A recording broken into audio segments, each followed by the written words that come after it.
Everyone, कैसे हैं आप सब लोग। मैं हूँ श्रुति और आज की वीडियो में हम लोग डिस्कस करेंगे classification of sources of funds on the basis of generation.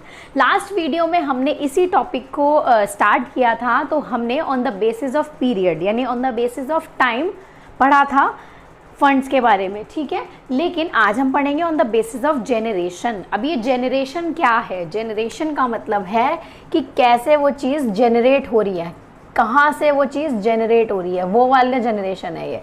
इसको आप ये ना समझें जो जनरेशन हमारी चली आ रही है वो वाला जनरेशन नहीं है, ठीक है। हम फंड्स को कहाँ से जनरेट करें, कहाँ से लें, ऐसे मतलब कौन से ऐसे सोर्सेज हैं जिनसे हम फंड्स को जनरेट करें, तो उस जनरेशन के बेसिस पर हम देखेंगे। दो तरह से फंड्स को जनरेट किया जाता है।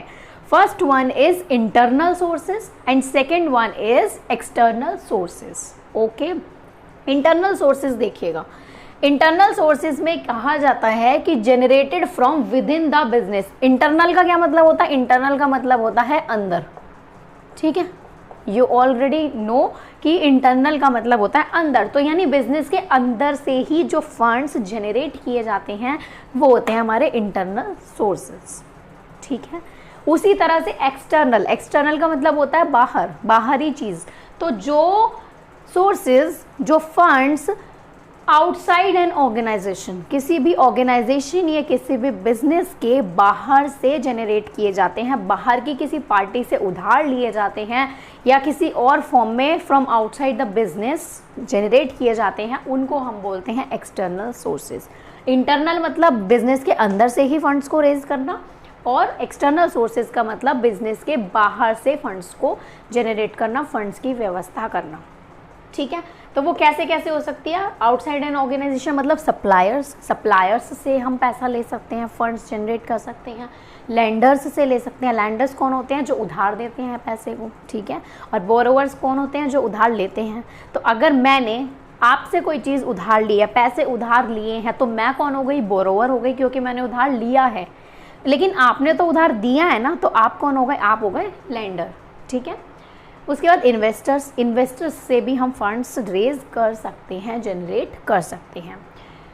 इसी तरह से इंटरनल सोर्सेज के अंदर कैसे कैसे जनरेट होते हैं? रिसीवेबल्स, यानी जो चीज़ें हमें रिसीव हो रही हैं या रिसीव होने वाली हैं, उनसे हम फंड्स को जनरेट करते हैं इंटरनल सोर्सेज में, क्योंकि रिसीवेबल्स जो होते हैं वो हमारी कंपनी के, हमारे बिजनेस के अंदर के रिसीवेबल्स हैं।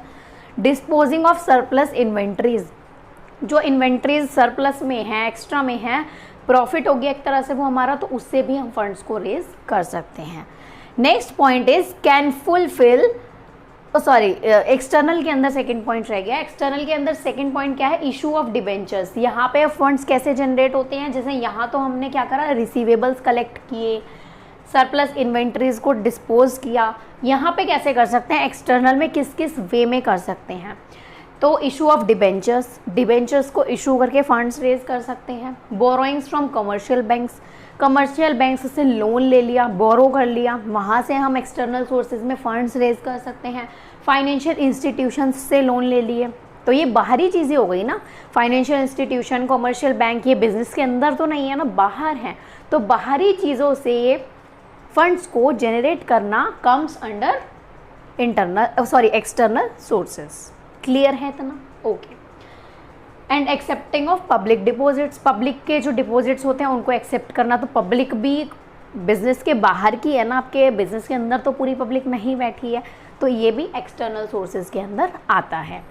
Okay, next is internal sources में can fulfil only limited needs of business.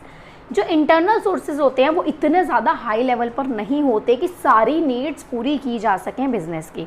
तो यानी कि इंटरनल सोर्सेज हैं तो उसमें सिर्फ कुछ लिमिटेड नीड्स बिजनेस की फुलफिल की जा सकती हैं। लेकिन इसमें क्या कहा गया है? एक्सटर्नल सोर्सेज में ये कहा गया है कि एक्सटर्नल सोर्सेज से हम बड़ी बड़ी नीड्स को भी फुलफिल कर सकते हैं। बिजनेस की कोई बहुत बड़ी नीड है, बहुत सारा पैसा चाहिए, तो वहाँ पर हम एक्सटर्नल सोर्सेज का यूज़ करेंगे। It is used when large amount of money is required to be raise. जब हमें बहुत सारी मनी की ज़रूरत होगी बिजनेस के अंदर, कि हमें बहुत सारी मनी चाहिए, तो हम क्या करेंगे? लार्ज अमाउंट को रेज करने के लिए एक्सटर्नल सोर्सेज का यूज़ करेंगे। The last one is internal sources में देखिएगा these are cheaper as compared to external sources. अब जो इंटरनल सोर्सेज हैं, अब आप खुद सोचिए, उसमें कम पैसा जनरेट होता है, लिमिटेड नीड्स के लिए होता है, तो ऑब्वियसली ये सस्ता होगा।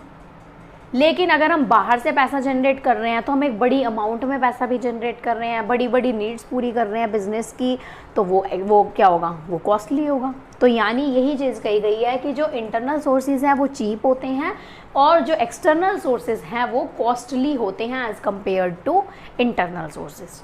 तो आपको क्लियर हुआ क्या इंटरनल सोर्सेज है, क्या एक्सटर्नल सोर्सेज हैं। ये टॉपिक बहुत इंपॉर्टेंट